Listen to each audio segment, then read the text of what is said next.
Blog Talk Radio.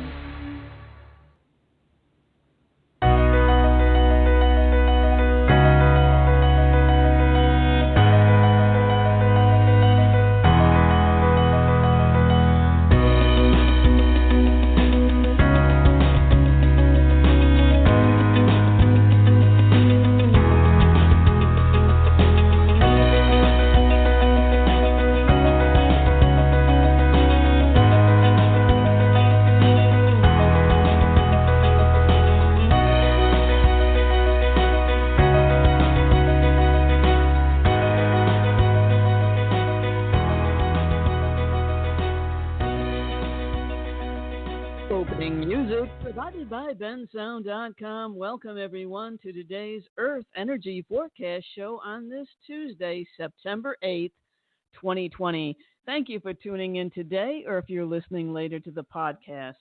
I am your host, Joan Cerio. And if you want to learn more about what's happening in the world, you want to know what's coming up on Earth Energy Forecast and other information related to this, just go to our Facebook group, Earth Energy Forecast. Look us up on Facebook, click on to join our group, and in you go, and you can keep up to date with what's going around, and you can also share what's happening in your neck of the woods on this planet Earth that I so love. It's a beautiful day here. I hope you're having a beautiful day too. Well, today, Mars is stationary, getting ready to go retrograde tomorrow. And in Mars retrograde fashion, last night, there was a potential fire risk. I live in a duplex, and the other family had an electrical issue that could have turned into a fire. And so I was up very, very early this morning with them. And luckily, everything was okay. But I just thought, wow, what a way to start the Mars retrograde season. And we're seeing that all across the United States anyways, with these terrible fires out west in Colorado, Arizona, and California. And I'm so glad that those campers got rescued in California. And my heart goes out to all of you. And for those in Denver, I know that you're having snow today. It was in the 90s yesterday, but you're having snow today. It's fire and ice time, and at least it's helping with the fires out there. So there's always a silver lining to everything. And with this Mars retrograde, we again have that opportunity to reflect all the rewords that you so well know about with Mercury retrograde. But with Mars retrograde, we get to look at ourselves and who we are and what we came to do and what motivates us and work on what's next for our own identity, because 2020 is a year of closing the book on our lives as we've known them. And we get to start fresh next year. So what are you going to do? What is your heart really calling you to do? What are you motivated to do? What stokes your fires and gives you passion? What is it that's been calling you for so long that maybe you've put off? Well, this is the time to take that time to reflect on all of that. And as we're doing a lot of this reflection, it is affecting our consciousness. And as if you haven't noticed, a lot of the shows I've had lately have been focusing on consciousness and where our consciousness is heading right now, because this is a time of acceleration and our awakening. And so today I'm going to bring on two guests that co-authored the book, The 10 Terrains of Consciousness. And I find it so fascinating. It's a great book. It's a good read. I hope you purchase it, and I hope you're going to enjoy today's show. And these two guests just fit so well together. And, it's giving the perspective of it from a feminine and a masculine standpoint, and those energies we have in each of us, no matter if you're a male or a female. And I just think that the perspectives they have in the book are great. So, American-born Alan David Reed is a modern Renaissance man with a background in agriculture, technology, science, philosophy, history, divination, and shamanism. Australian Tawny Wolf is an inspiring visionary who has been a lawyer, Oxford scholar, screenwriter, radio host, coach, facilitator, and Feldenkrais practitioner. Together, they are the co-creators of the 10 Terrains of Consciousness, a groundbreaking model that helps you understand yourself, other people, and our world. Allen and Tahnee are a dynamic duo in interviews, beautifully balancing masculine and feminine, political and personal, gravitas and humor. Their website is 10terrains.com. Well, welcome to the show, Tahnee and Allen. I'm so excited to have you here today. I read your book and I just love it, and I feel like I've walked all 10 terrains. No, I haven't gotten to number 10 yet. I'm not saying that, but I walked through them in the book, and I can't wait for you to share them with everybody. So let's get started. Well, thank you, Joan. How did you come about with these 10 terrains? I mean, where did they come from? How did you start all this?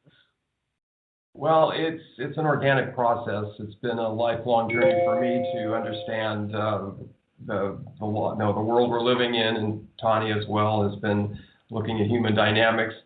I have been in my life working with a lot of scientists and looking at non-local consciousness and quantum physics, and what has been evident to me is that the existing models of consciousness we're all coming from the idea that it's coming from our brain, that consciousness is a result of our mind, and then once we die, it's gone.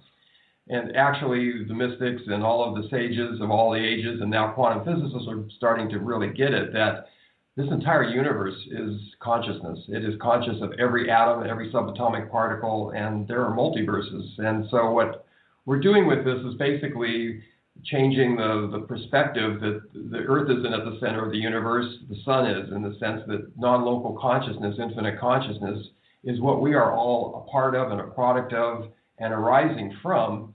And so this is a map of what that looks like from non-local infinite consciousness as one singular, indivisible, aware entity. And then we're at degrees of separation from that, based on trauma, based on conditioning, based on cultures and all of our beliefs that keep us from that which we already are. So this is basically a map and a journey back to ourselves. And in terms of how we came up with it, in sort of the simple sense of how we came up with it, Alan and I, when we first met, were actually in a relationship. We're not now, we're just colleagues. But at that time we were, so we were living together and we were always having these conversations. But what's under the differences between people? Well, what's really under it? What's really under it? And I come from a background of wanting to understand people and human dynamics and psychology and relationships. I've spent a lot of my life studying that stuff. And Alan's had this background in science and the mystics. And he tends to see the big macro patterns of civilization and history, and I tend to see the micro patterns of what's going on between people. But both of us really see patterns. And so we kept just asking, but what is under these differences? What is really under it? Is it just thoughts? Is it just beliefs? Is it just behaviors? Or is there actually something different that's about how people are relating to reality in their very essence in terms of how they're relating to their own infinite self?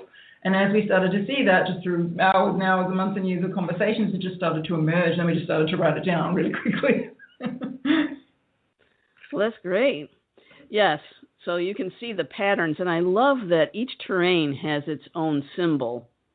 I think that's really important, and it kind of goes to, the sacred geometry that creates the universe and all of that. So, yeah, I love that. It's actually really interesting. Can I just say something about that? It's really interesting how we came up with the symbols, because originally we didn't have symbols when we first were writing about it. And then one day we just realized we need to actually have some visual symbols, because the symbols tell the story. Like if any of your listeners go to the website and look at the icons, the 10 icons at 10terrains.com, you'll see that each icon, if you look at it carefully, actually tells the story of that terrain. Like the first 5, which are the outer reflection-based terrains where people are very much coming from separation as an individual, we have a dot on each icon which represents where that person is at in their relationship to the rest of the world. And the dot is in a different place on each icon. And then as someone gets to the connection-based terrain circle, when their relationship with self shifts to become much more of an inwards one, and they're much more connected to the web of life and the community, actually the dot disappears because it's no longer needed, because they're not so much coming from ego. So actually the pictures tell a story, which is why we spend a lot of time coming up with those. And because the subconscious is symbolic, these icons actually are read by the subconscious in a flash, and the subconscious will get this entire message non-verbally. Yeah, they are very well depicting when you read what the terrain is about. They really do depict the terrain. Yes, and I love how you put everything together in the book. And there's various ways of people to understand these, but so can you explain what a terrain, what individual terrain is, and are we in one terrain at a time? Are we in all of the terrains? What happens with these terrains? Like the metaphor of terrain in the land or terrain in our health, the terrain is the conditions upon which our beliefs, our perceptions are coming from. And so it underlies everything. So yes, each terrain, it's like a parallel universe to the one beside it. And it is the operating system for that person seeing the world. And it's like having different colored glasses. Each person is seeing at each terrain the world through a different lens, a different perspective. And so there's a very distinct language, a very distinct perception and understanding that each person's having. And when you get to know these terrains, you get to understand how different people are seeing the world and have a way to have a conversation with them that they can relate to. And in terms of what you asked about, can you be only at one terrain or can you be at multiple terrains? If you think about it as an evolutionary journey, it's kind of similar to your age. You can only be 22 or 26. You can't be both. And you can only be in France or you can be in Australia. You can't be both. It's where you're at. It's not who you are. It's just where you're at this moment in time. And because it's an evolutionary model, people can actually expand and grow, and their perception can grow to such a massive amount that one day they actually will shift into the next terrain. But not everybody will. Some people will spend their whole life at one terrain, and that's completely fine because they have particular work and purpose here in the world that requires them to go very deeply into that terrain and the learnings of that terrain and the offerings of that terrain. And someone else's journey might require them to go through several terrains in their life and have massive shifts and awakenings and what's happening to me? I don't know where I am because I've changed so much. Who am I now? I'm doing totally different things than I used to do, because their journeys required that. And so everybody's journey is so different, and that's why there's really no right or wrong, and it's totally fine to stay at the same terrain your whole life. What's important is to understand where you're at and to have compassion for where you're at so that you can be okay with where you're at and really learn the lessons that you're meant to be learning at that point in time. Mm-hmm. So could you take one of the terrains where maybe a good chunk of the population might be at right now and explain what that terrain is so people can get an idea of what these terrains are like? I think that it would be useful maybe for me to explain two of them that are the ones that most people you're going to meet at the moment will be at, like say 30, 40, 50, 60% of the population. And that would be the order-based terrain square and the reflection-based terrain diamond. So if you think of the order-based terrain square, this is a terrain where, compared to the previous one, which is very much the Wild West and every man for himself, and I'm going to accumulate wealth and power to keep myself safe, that's what we find at Pyramid, the rule-based terrain. When someone moves into the square, the order-based terrain, they're very much coming from a contribution to the society. How can I fit into my society? And how can I, and their whole sense of safety, like I feel safe because I'm part of this smoothly running machine of society. So I'm going to be a doctor or a lawyer. I'm going to fit in. I'm going to contribute. And they tend to agree with the consensus reality. They tend to do follow what authority figures say, go to university, invest in the banking system. Like they very much believe in the systems of society, and they want to be a part of that system, and they believe in the smoothly running system. And then when you compare that to the terrain beyond that, the reflection-based terrain diamond, the big thing that shifts there is that a person's sense of safety no longer comes from the system. It comes from their own individual intelligence and their own ingenuity. So at that point, it's like, well, hang on, I'm not going to do just what my father said or the university said. What do I want to do? Who am I? And then it really becomes about identity and unique expression, and I'm going to stride my own path, and I'm going to innovate, and I'm going to overthrow the system, and I don't care about the status quo. And that's where people start questioning their gender and their identity and their life path and their life purpose, and a lot of personal growth work starts. So you probably can really see a lot of people in both of those two terrains. And what I would like to add to that is that these terrains alternate between collective and individual. So the order-based terrain is a collective terrain, and you would hear the term law and order. So the collective is essentially working with this idea of law and order.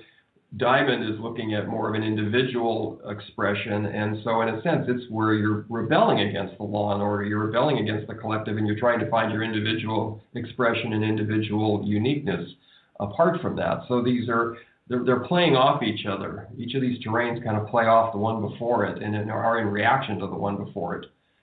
Mm-hmm. It sounds like the diamond terrain is like another case of the terrible twos.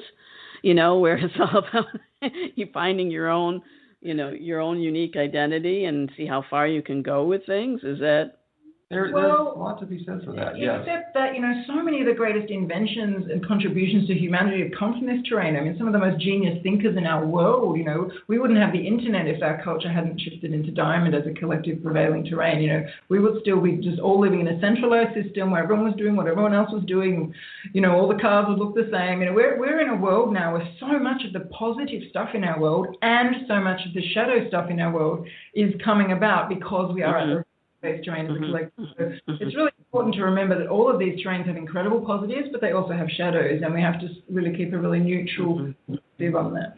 I think the point you're making that the diamond is when you start to really open up to your individual spirituality. So in a sense, that is, you would think, maybe the twos, the terrible twos, in the sense that you're just starting to find yourself, and as you expand more and more, you're moving into a deeper awareness within yourself and a maturity around that spiritual expression, which goes much more into self-responsibility for everyone else.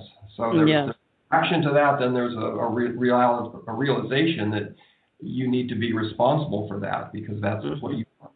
Yeah, because essentially what happens at the terrain beyond diamond, or just briefly explain, just to give some context, because you will meet quite a few people at this terrain. It's called the connection-based terrain, circle, and it's actually the terrain that, as a Western culture, we're starting to just hint a little bit in the direction of circle now that all of this COVID stuff is happening. It's actually pushing the collective in the direction towards circle now. And that circle is where people start to have a really deep connection to the web of life and to their own community and to their heart and to their inner self and to their body. And a lot of the head stuff and the ideologies and the learning and the mental stuff drops away, and people start to shift from doing into a state of being. And a world where the prevailing terrain is circle is a very different world from the one we're living in now. It's a much more connected world, deeper connection, much more lifestyle, less reliance on technology, much closer to nature. So there are people in the world shifting between diamond and circle at the moment because of what's happening. So it's quite important to understand about that one.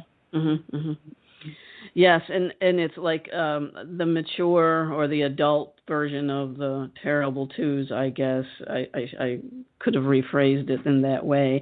And yes, it is important, though, for us to find our own unique voice and to have the freedom to think differently, so we can invent all of these things so that society and consciousness can keep expanding.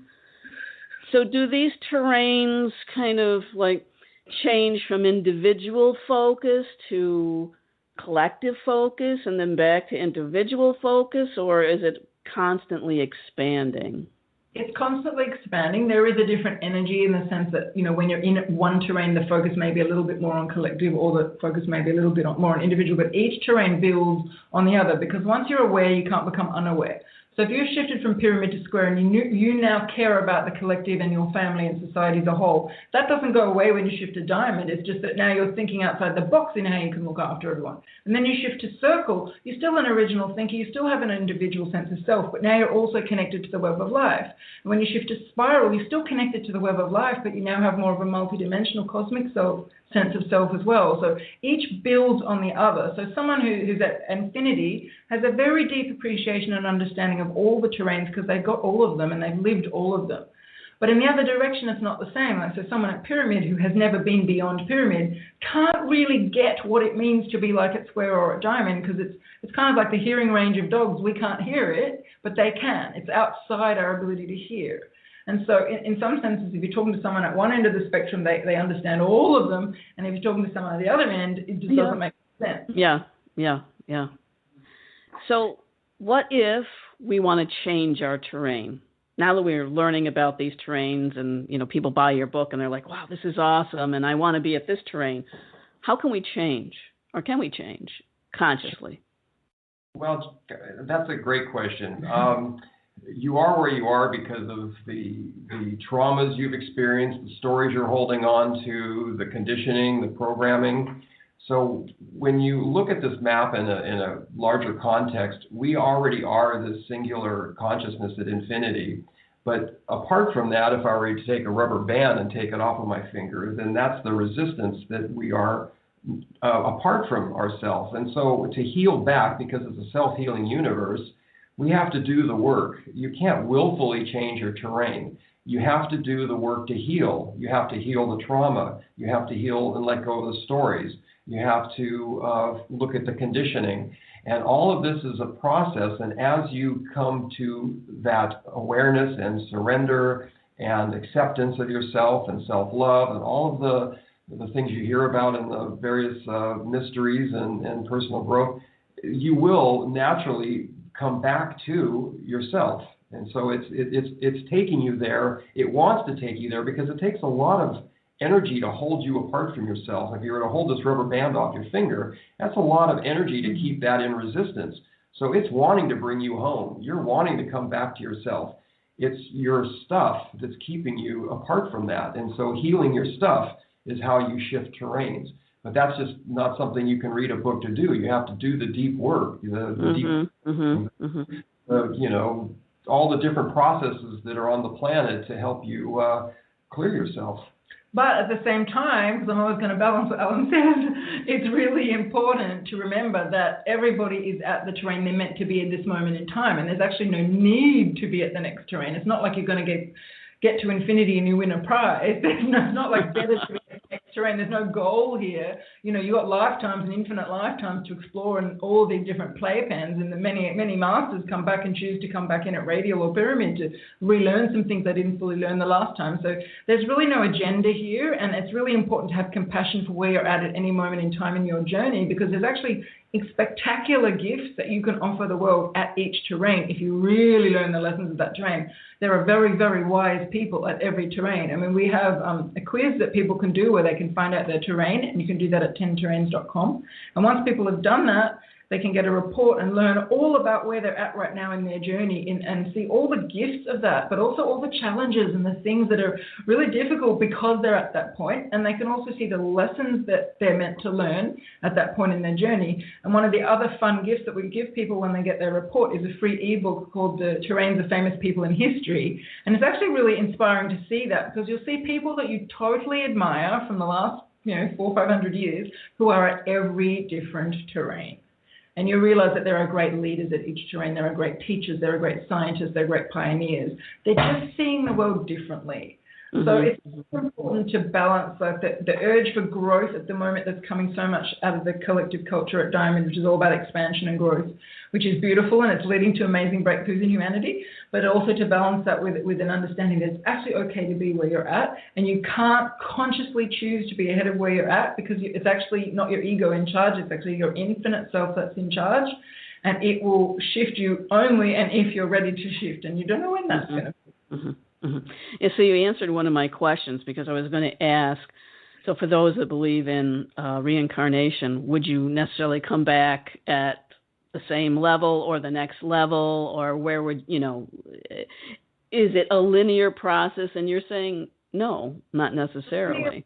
It's a linear process within this current incarnation. Like, while I'm alive now, I can't go backwards. that you could choose to come in again and do it differently the next time. It's just that in this particular incarnation, you're on the journey. Well, and there is something to be said for the fact that as you reincarnate, you're picking up where you left off. So if you have a lot of past lives where you've had a lot of trauma and you've collected a lot of beliefs, those are going to be a starting point that you're going to be coming back in with. And so you will find yourself settling somewhere close to where you came out of the last time. Unless you're a super expanded being at infinity or nothing, and then you might have a bit more choice about where you come in next. Yeah, then you can just pick and choose.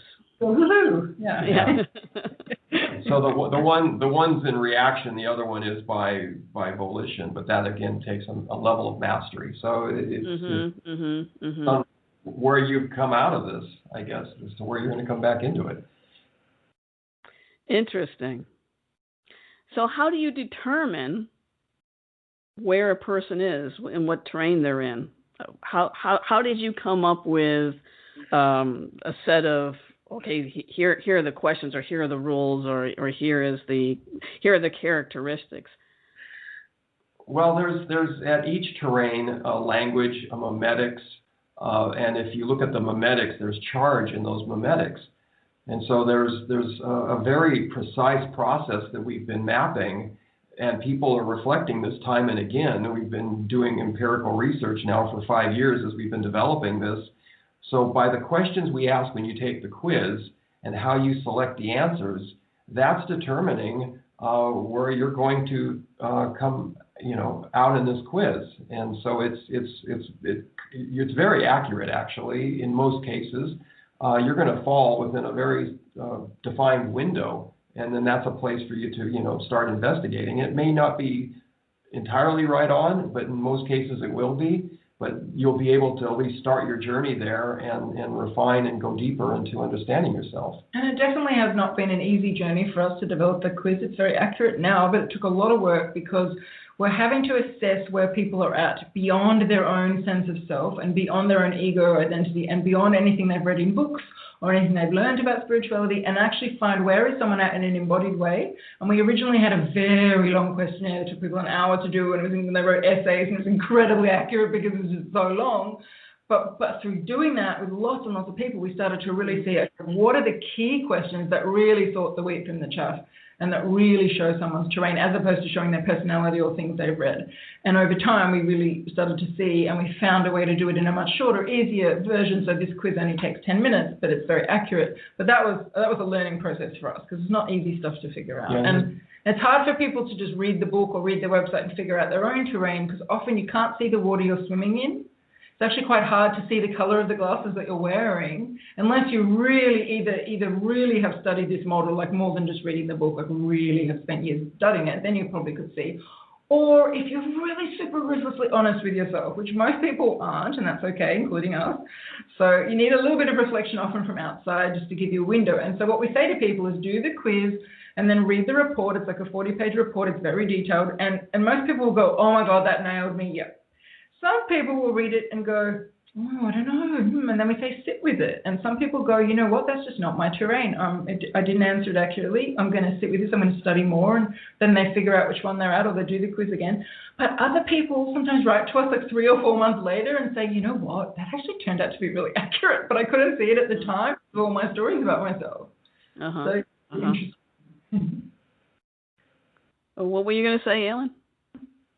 Oh, I wasn't. Oh, I thought you were going to say something to add to that. So right now, the collective is moving into, well, they're in Diamond. The majority of the collective is in Diamond right now, you said? It's Diamond. In the Western world, the prevailing terrain is a Diamond.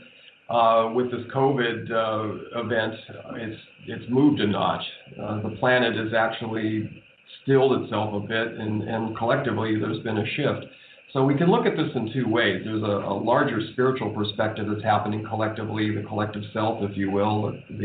Our collective evolution is happening on one level, and yet then there's things on the ground happening with the pandemic or just any economic situation or political situation, which So we're seeing it from one side of the coin, oftentimes from our human perspective, but there's a bigger picture that's informing what's happening. And so we are slowly moving towards circle in the Western world. Interestingly, the overall prevailing trend of the world is at circle because the planet needs to be at that terrain in order to hold life together. And so the indigenous cultures have always been connected into nature, and the earth-based cultures have held this.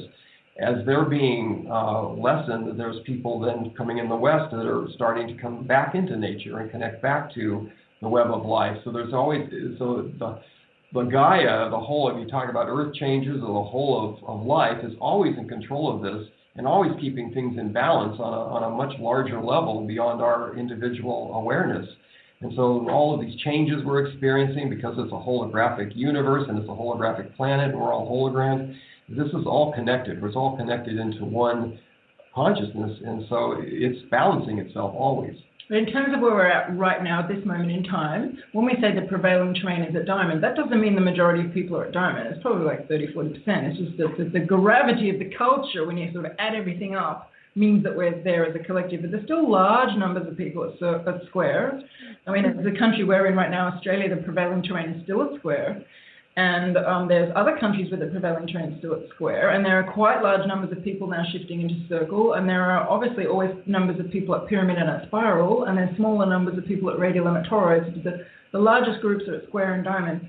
But what we're seeing at the moment, if you think of it as two valleys, there's a valley and there's another valley. And in between that valley is a big mountain. Now, if someone's shifting terrain, they start out in the valley of square, or let's say the valley of diamond. And then, something big happens in their life to start to expand their awareness. Maybe they've been at diamond for 20 or 30 years, and something happens and they start their journey of evolution up that mountain towards circle. It's a big, long mountain. It could take years of work and study and experiences and learnings. And then they start to come down the other side of the mountain. They go faster, faster, faster in their evolution. And then one day they shift into circle and like, wow, we're not in Kansas anymore. This is a totally different reality. So in terms of where we're at in the Western world, what we are sensing is happening with COVID at the moment is that first step out of the valley of diamond onto the mountain that's going to one day lead our culture to circle. We're certainly not on that mountain, we're not far along that journey yet, but it's such a big change in the evolutionary momentum when someone or something or a group shift from that valley into the start of that journey. And it's very unsettling at the moment, but people can feel there's large shifts afoot. But it's certainly not the completion of that journey. As people are starting to come out of the distraction of doing a little bit of experience of quietness and stillness and being, reconnection to their families and their friends, and the disconnection is just at the beginning of that journey of reconnection is starting. So it's really powerful. Yeah, the busyness that was happening at the Valley of Diamonds, everybody was just in the doing, going, things all different directions, was stopped overnight worldwide. And so there was a forced stillness, a forced meditation that then people had to just sort of like musical chairs. The music stopped and everybody had to just sit where they were at. And in a sense, that then stilled that momentum, and that stillness is the beginning to moving to circle, where you're starting to take sort of reflection. And then now people, because of that, are starting to question, well, maybe I don't need to be quite so busy. Maybe I, can spend more time with my family or be more in nature or just be more quiet. I don't have to be running. So that's caused a bit of a shift. And it's mainly hitting the people who are already on that mountain journey from diamond to circle. They're the people whose evolution has been accelerated at the moment. So anyone who is already starting to shift from diamond to circle has been sped up, and everyone who is in the diamond valley is just taken that first step up. And some people who are at square are now being pulled by the gravity of that closer to diamond, and you can just see how the whole thing kind of works as a collective. It's really interesting. The last couple of weeks, I've had people come on the show talking about the raising of the consciousness right now, and it feels like it's being accelerated. How does that fit in with your model? Well, it's the idea that, like I just mentioned, we are, imagine if you're in a theater and there's 10 rows of chairs across and 10 rows of 10 chairs and there's 100 people, and everybody shifts one chair to the left And the person on the back row then moves up one row, and then the next row moves up one row, and then the one person stands up. The whole theater's just shifted one seat to the left. But in that process, there's been a tidal wave of change that's happened. So somebody could be at square at 8 square and move to 7 square. Somebody could be at diamond at 5 and move to 4. I mean, because there's steps along the way, it's the fractal, so there's points along each of these terrains. Everybody's moving just a little bit because of these changes. There's been it's like a seismic shift. It's like an earthquake. It just causes everything to jump over a notch, and that's causing what would then be perceived as a tsunami when you take the total in account. The reason it's a tsunami is because the biggest shift on the continuum of terrains is the shift from diamond to circle. So if this little, Alan's beautiful metaphor he's just given of everyone moving one seat to the left, if as a collective at the moment we were moving from square to diamond and this whole thing happened, it wouldn't be as big of a cataclysmic change. It's because the prevailing terrain in the Western world is starting to get ready to move from diamond to circle, that this business of everyone moving one seat in a cinema is causing a cataclysmic shift, because the shift from diamond to circle is the biggest shift in the entire 10 shifts that are possible, because it's a shift from head to heart. It's a shift from outer to inner, and it's a shift from doing to being, and it's a shift from disconnection to connection. So that's why this shift, even though it's actually no bigger than any other shift that's ever happened, feels so big, because the quality of the shift and the impact of the shift is going to be so big, because that's the point that we're moving between right now. But there's always been shifts. There was a shift in the collective from radial to pyramid. There was a shift from pyramid to square. There was a shift from square to diamond. There's always been these shifts, and there always will be, but this is a really big one, because diamond moving to circle is the biggest one. Mm-hmm, mm-hmm. And I noticed in the book you talk about the 10 journeys instead of the 10 terrains. And at circle, it is the journey of heart connection. So can you talk about the journeys? What are the different levels of the different terrains and the different journeys that we go through? Well, yeah, each terrain, as Alan said, is like its own universe, but you could also think of it as like its own university. And so if you've come in to learn about being in the heart and being in connection, and you've chosen to be born to have that as your journey in life, you'll be born probably at diamond shifting into circle. Because as you start to come into circle, you really start to explore that journey of connection, how to listen to my heart, how to listen to the web of life, how to go into a state of being, how to go into stillness, how to go into quiet, how to become more connected, how to make choices from my heart. That's not the same stuff that someone, say, at Spiral is learning, or someone at Square is learning, because their journey is different. The journey at Spiral is a journey of inner truth. So that person is really very much working on coming into coherence on all levels of their being, and listening not just to their heart, but to their higher self and their higher knowing and their body and their gut, and reconciling all of those different things and finding, where do I feel coherent, and what is my unique energetic signature, and how is that resonating out into the world, and who is attracted to my energy. And it's just all about energy and coherence. It's a totally journey of exploration, of play, of learning, of discovery than someone's doing at the previous terrain. So yeah, they are kind of different sand pits, different play pins, different universities, whatever kind of metaphor you want to use. They're all exploring something different. They all have different challenges, different lessons, and different gifts. So the lesson at Circle is the lesson about opening your heart. It's one of the main lessons, about connection, opening your heart, not just in the sense of being more emotionally open, but in the sense of really deeply listening to your own body, to your own knowing, to your body wisdom, to the stuff that's beyond the mind stories. Like when the mind is quiet and you actually listen to your heart and connect from your heart, from a vulnerable place of authenticity to someone else, that's very different to what's happening in the current diamond world, which is a lot about identity and projecting an identity out so that people will see you as a radical, or see you as this kind of sexuality, or see you as this kind of artist, or this kind of visionary. All of that drops away at Circle. All the masks drop away at Circle, and someone's really, really okay with being vulnerable and presenting from their heart. And I would add to that the listening from the heart is also a connection into the web of life. So you often hear people chide tree huggers. Well, that's because, they actually feel the pain of that tree if it's getting cut down, because they're connected to it. Their heart is actually feeling this connection to the animals, not only to other people, but it's to the animals, to the tree, to nature, to the whole of life. And so as you come more into this connection, you're going to respond differently than if you're disconnected from it. It's like, oh, I'll take the tree down, for the house or for progress. It's just, we can just take that forest out. We need to, do something over there. And so there's really they're not going to feel that impact.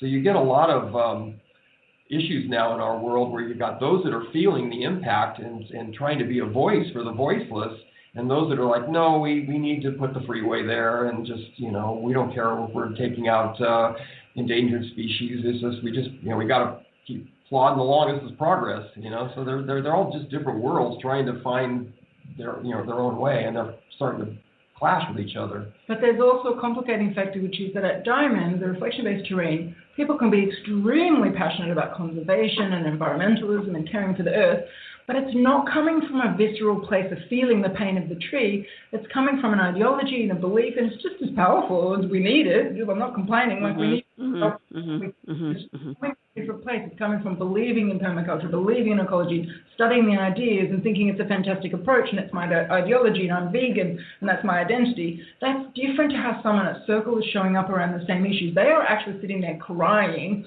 because they feel the pain of what's happening to Mother Earth. I have friends at Circle right now who are literally crying with relief that the world has stopped and all the aeroplanes have stopped and that the Earth is having a chance to breathe. And that's all they're feeling. They're just feeling relief because they can feel it with their own relief. So what does this mean as more and more of us go into Circle? What will this mean for the Earth and her healing?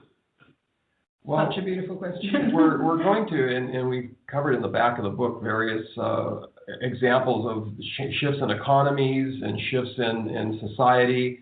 What we're going to be seeing as we become more collectively connected, we're going to be seeing a different set of values that will then be reflected in our economics. We'll be pooling resources more than everybody having an individual car, let's say. People will start to ride share more, or they'll do things where they will share amongst the community resources. And so they're looking more at a sustainability, a conservation, and so the whole economics are going to shift. The relationship to nature is going to shift. There's going to be shifts on many, many fronts.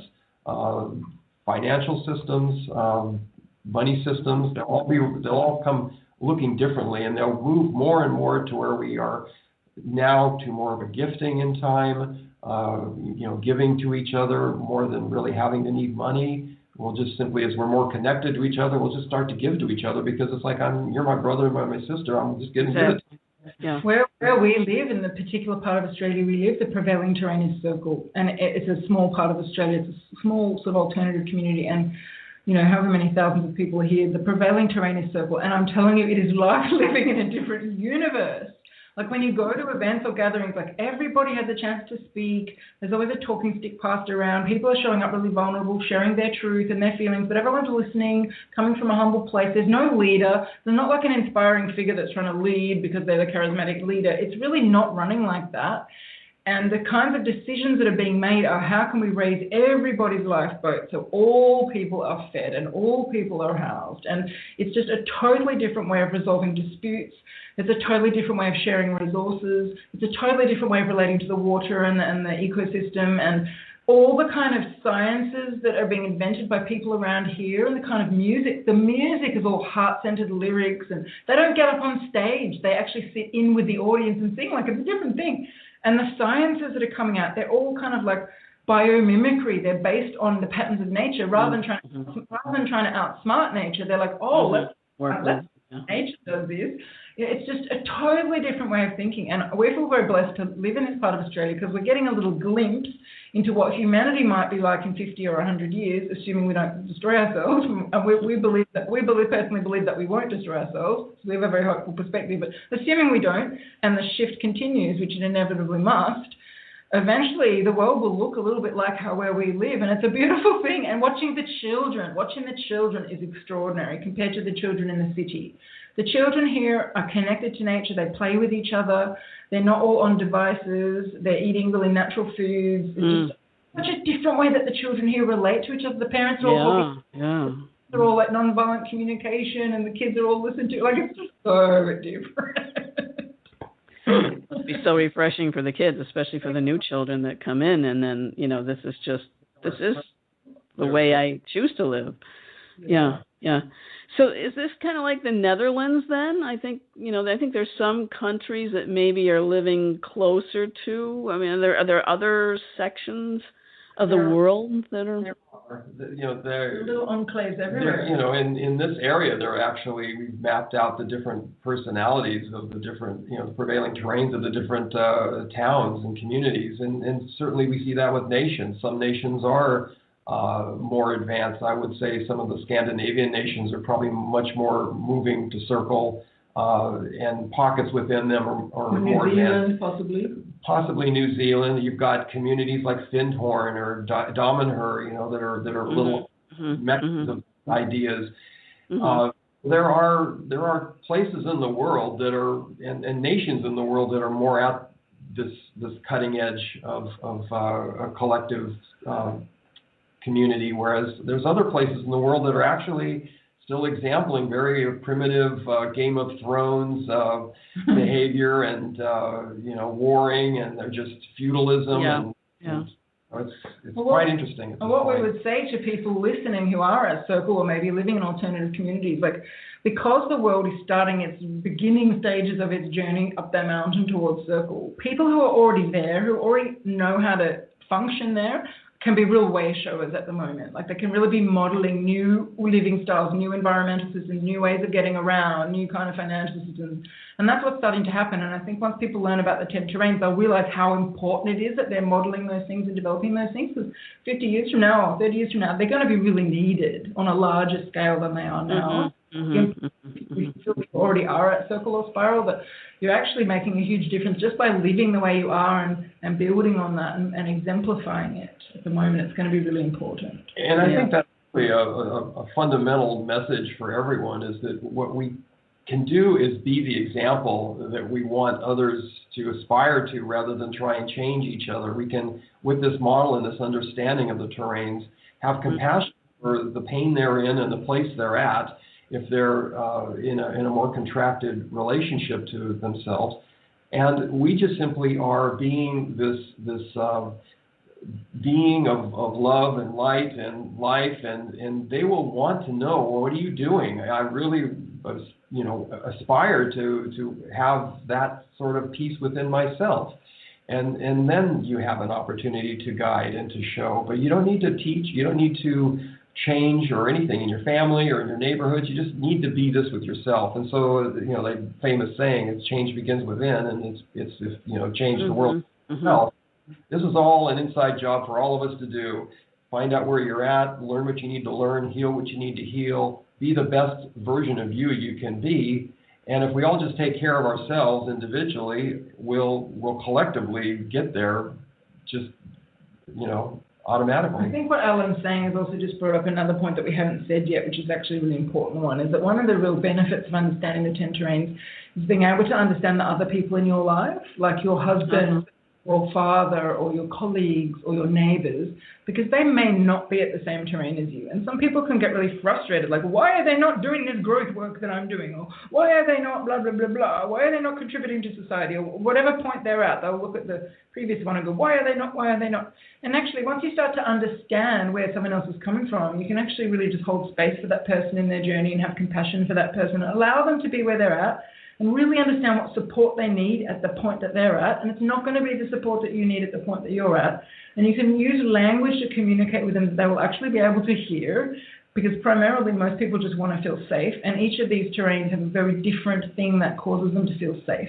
And when you understand that, you can speak into that for someone, and they'll start to relax around you. Instead of trying to teach them, well, why don't you try natural therapies, or why aren't you open to this, blah, blah, blah, blah.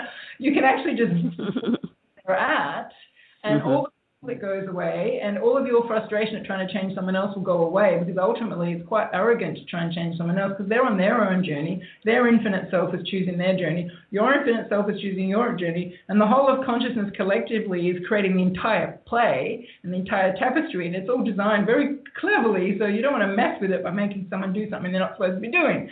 So it's really helpful for people to understand the terrains just purely for conflict resolution and harmony in their lives interpersonally between their family and friends and colleagues. So yeah, we haven't mentioned that yet, so it's good that you brought that up. Yeah. So how could someone, after reading the book, implement that in their life? I mean, can they kind of, because you really have to go through your quiz on how to figure out what terrain you're in. Well, you would need they do it through the book and say, well, I think this one's still at square, and so you would need to do your own terrain first, so you really get a reference point where you're at, because that'll explain. Firstly, just that in itself will show you when you meet people of the same terrain as you recognize it. When you realize they're at a different terrain, you recognize it. Then you've got to figure out which one they're at. Firstly, you could just ask them to do the quiz. I've got plenty of people I know who've just sent it to their husband or sent it to their father, and that's easy. But if they're not open to that, or if you don't think they would do that, then you're just going to have to really think about it, study them. Over time, we're going to be training a lot of people to be what we call terrain mappers. And there'll be people who haven't read the book, but they've done really deep study and they've got as much knowledge eventually that we do, because at the moment there's only 2 terrain mappers, that's me and Alan. But eventually there'll be many, and they'll be able to be working in counselling professions or diplomatic professions or mediation professions, and they will be able to see the 2 people in the room, not only their personality differences and their different attachment styles and their childhood wounding and all that, but they'll also be able to see which terrain each person's coming from, and that can just clear up so much stuff if you know all of these things. But even if you have that training yet, just reading the book will start to give you some sense of it, and definitely if you get that person to do the quiz, then that will be much more accurate, obviously. But over time you get a lot easier at recognizing it, and you can always you can be wrong, but even the fact that you're asking the question shows that you're willing to put yourself in someone else's shoes, and you're willing to engage with them, and you're willing to hold space for them, and you're willing to be compassionate. So even if you get it wrong, it's still better than not caring where they're at all. I would like to invite your listeners to our website at tenterrains.com, and I'll spell that as TENTERRAINS.com, and the link there is /quiz, or you can click the link to the quiz. Taking the quiz and getting the report will give you a sense of yourself. Reading the book will give you a sense of this model more holistically and your relationship to everything. And we are in the process of developing a community and online courses that will allow you even more access to this material and to go much deeper. And so by taking the quiz, you're joining the community to then have that available to you. So that's the place to start. We also have on the website a video that you can watch. It's a 2-hour video that covers the material as a live presentation, and that complements the book as well. We have YouTube videos on our YouTube channel at 10 Terrains. And we're adding to that. We've just done a series on the COVID at each terrain, the COVID response at each terrain, and that's been quite helpful for people to really see the application of the terrains rather than just reading about it as an abstract idea. Here we're starting to apply it in real time to life in this moment as the events are unfolding. So we're going to continue to be developing materials like that so that you can really see how all this applies, because it is a very directly applied model. It's not just an esoteric or an abstract thing. This has very direct application to, as Tahnee mentioned, dispute resolution and conflict resolution, as well as just every aspect of our lives. It applies to everything. And for some people who are very focused on interpersonal connection, like you've just been asking about, or some people are really focused on personal growth, there's a third group of people who tend to be drawn to the 10 terrains, and they're people who are very politically focused, and they're trying to make sense of what is happening, and what is happening, and why are our leaders making these choices? Why is this country acting like this? Why is this community acting like this? And those people tend to find the 10 terrains model very helpful to map or guess or estimate where different players in the world may be coming from in their terrain and the different forces. So that's another way that it's very helpful. And the other thing that came up while Alan was speaking was just this community that we're currently in the process of building. Why we're really excited about that is we've had a lot of people do our quiz, and let's say they come out at Spiral, and there's not that many people around at that terrain, and certainly not where they live, and none of their family are, and they're like, well, wow, you really understand me, this report really understands me, but now how do I meet other people who understand me? Like, where are these other people? And so we really realized, particularly at Circle and Spiral and Torrid, where the numbers are smaller, that we needed to help people meet each other. So That's very helpful. Yeah. Yeah, becoming more scale with you. And it's interesting because originally we were like, well, people want an online community, but now the whole world's so online that actually will actually be really natural for people and helpful for them, even if the person's on the other side of the world that's at the same terrain as them, to really, because it's not just like, obviously I'm ENFP, when I meet other ENFP personality types, I really click with them because we've got the same personality, but we might be at a totally different terrain. So there's some fundamentally deep stuff where we don't get each other. When you meet someone at the same terrain as you, especially if you have a similar personality, then it's just like, oh my God, we're so similar, we're such kindred spirits, you really get me, I really get you. It's profound, and so many of us really want that kind of... Definitely. Yeah. And what the model is also bringing to people that are more expanded is a sense of not being crazy, that they actually come to peace. Because if you've got the consensus reality at square primarily or diamond, you're really ahead of the pack. You're different, and you may not know why you're different, and you may think, well, there's something wrong with me. And what we're finding is that no, there's nothing wrong with you. Once you really understand where you're at in a more expanded sense, you actually come to a place of peace. It's like, no, I'm actually really in a good place, and I should be celebrating this and not be beating myself up, and people are coming back with us just how that has brought them to a sense of inner joy rather than frustration and despair, because they're somehow not seeing things the same way as their peers around them. And so there's many benefits to this at any point along this continuum to learn about yourself for just an infinite number of reasons. That's why we get so excited when we talk about it. Yeah. So how can people connect with each other in the community on your website? So like, oh, I'm at a spiral and I want to find other spiral people. Is there some way they can do that now? In the process of building that, so within a few months that will happen. So what we're saying to people now is just do the quiz, which gets you on the mailing list. It's only $5, it takes 10 minutes. Then you're in the mailing list, and then as the community starts, coming into being, because at the moment we're talking to programmers and we're building it, then people will be able to, straight away join in, and it'll be really yeah. Well, and we'll be able to, give people a place, for a starting place in the community as well, based on their quiz results. So it's an evolution, and of course we want to bring as many people together as we can. So that's where we all start, is just get involved with the model and the work and learning about yourself, and then organically we'll all start to come together as this evolves. Mm-hmm. It's exciting. Yeah, Tahnee, you started talking about personality types, but how are the 10 terrains different from like Myers-Briggs or the Enneagram or even learning styles? Well, it's a great question for me because I'm obsessed with all of that stuff. Like I can tell you everything about any Enneagram and any personality type and any star sign and everything. So I love all that stuff. And so I've been really fascinated by this question because let's take me for example. I'm ENFP, Myers-Briggs, I'm a 3 Enneagram, I'm a Gemini, I'm a manifesting generator in the human design, and I don't know what my learning style is, but I'm tall and blonde. So that's my body type. So, if I was at square, I'd still be ENFP, Gemini, whatever. If I was a diamond, I'd still be ENFP, Gemini, I'd still have blonde hair, I'd still be tall.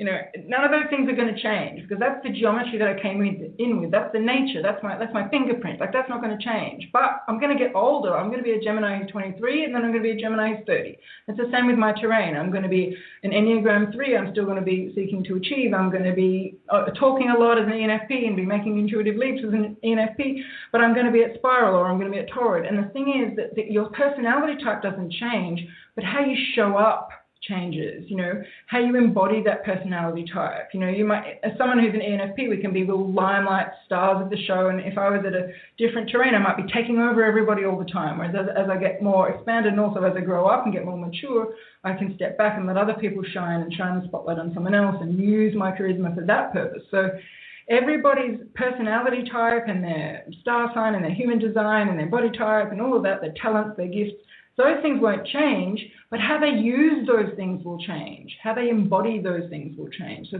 that's why it's a fantastic question. This is really not a typing system. This is a developmental model. Mm-hmm. Okay. So if you put a group of people, all like different star signs, and they're all different personality types, but they're all at circle in the same room, they will have a deep affinity with each other, even if they have different thinking styles and different, one's introverted and one's extroverted, all their personality stuff's different. They still have a fundamental relationship with reality that's the same, that they won't have with all the people in the next room who are at Diamond. Because they're at a journey. It's a developmental model, but it's also a map of our spiritual evolution. So it's an evolutionary model as well, and I think that's at its fundamental core. And it's that evolution. From one perspective, it's an evolution, but on another point, as I mentioned before, we're self-healing back to ourselves. So you could say we're evolving, and some people think we're ascending, but there's really no ascension happening or evolution happening. We're just remembering who we always were.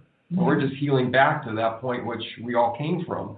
And then in that coming back home, we're connected to everything. We see our relationship to everything. We have appreciation for each other and everything. And responsibility starts to take hold more so, whereas some people that are more separated may blame others for everything happening, and it's us versus them. When you start to come to realize that you're everyone, there's nobody blaming you but you. You're standing in the mirror looking at you, and who are you to blame? So that's really the story. Well, I can just feel the audience right now saying, so where is the U.S. in all of this? We're going through such turmoil. Because, if you know anything about astrology, we're in our Pluto return here in the U.S., and we're going through quite a bit. I'm sure you're watching the show from afar, and I'm not so afar. But anyways, there are a lot of listeners in the U.S. So in general, where are we in the U.S. and your 10 terrains? I'll defer to Alan since he's actually American. It's a great question. There is, what I'm seeing happening is a bit of a tension between the old world that's wanting to hold on to what it had in pyramid and square and certain institutions that want to keep things status quo. And then there's others that are trying to move things forward and progress and to heal and to be inclusive. And so there's these competing forces that are sort of pulling at each other. And so that's what I guess evolution does, is that there's the moment of chaos. And so the Pluto return, it's bringing a lot of this to a head. It's bringing a lot of this, what was otherwise there under the surface, just kind of simmering. It's brought it to a boil. And so there's just a lot of tension being pulled in all directions. Ultimately, because think of infinite consciousness, and we're all puppets on strings, all of us, and planets and everything, universes. It's got this whole thing figured out. It's like a butterfly. It's like a moth moving to a butterfly. We're right now in that sort of stage between where it's just a soup of who knows what, and it doesn't really know where it's going or what it's going to become, but eventually it becomes this beautiful butterfly. So at the end of the day, Spirit has this whole thing under control, even though it looks like certain players are creating havoc and certain things are going sideways and it just doesn't make sense. Well, that's the confusion that's necessary for this thing to rearrange itself. It's like one picture morphing to another picture. And that's what the U.S. is really experiencing on a spiritual level in a very big way. And I am watching it very closely, actually. But you're not going to commit to a terrain? Well, we've said that the prevailing terrain is a diamond. A diamond? But, if you look at a bell curve over this continuum, you've got some, staunch players at pyramid, large fortunes that, with I would say sort of archaic industries in some cases, that they are not going to let go of that control and power. And so they're trying to clamp down. They're trying to pull back and claw back because we were self-healing. Social media was prolifically sharing truths and information, and people were growing very quickly. And we collectively were starting to self-heal back to infinity. And then this other group just said, wait a minute, we're losing mind share and market share. We need to traumatize the planet and create fear, create division. So what you're seeing is forces that are and I will call them forces because at that contracted terrain, you don't have power because you're really working apart from the affinity of love. Mm-hmm. These forces are doing everything they can to create fear and division and polarization because that's how they can keep control. You know, right. You look at politics and dialectics and all of that, where we were all coming to a place of unity and harmony and growth and alignments together. And so that's where we're seeing now. We see all of the censorship happening on Facebook. It's like these certain media giants that have the control and are owned by certain of these factions. They don't want that. They want the narrative back. They don't want an open discussion. They're like, no, you're going to only hear what we had to say. Just like 50 years ago when you had CBS, ABC, and NBC, you know, you had three media voices, and that's where you got your news. And then the internet came along, and you had every flavor and discussion going of all alternatives and everything, and everybody's like hearing it from all sides. And then those that owned those media want that voice back, and they want you only to hear them by censoring everything else.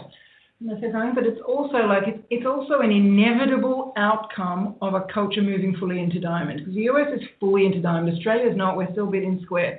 Like when a culture is fully into diamond, it's like the horse has gotten loose. You cannot control the masses anymore. Like there's free information. There's freedom of information. People can access things independently of centralized structures. So suddenly everyone's got information.